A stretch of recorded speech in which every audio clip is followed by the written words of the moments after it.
पड़ली यार खातिर सावन महीनावा में रोवनी बदरवा के संग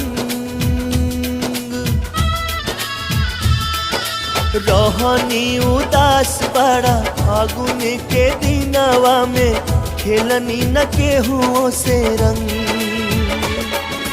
रतिया पूनमवा के मरल सजियारा पे चांद के किरमिया के बान बिरहा के सूरज जरवलस खूब हमरा के मुश्किल से बाचल बाटे जान मिले के ता मिल गइल यार हो दिल प्यार खातिर कर से मिले के ता मिल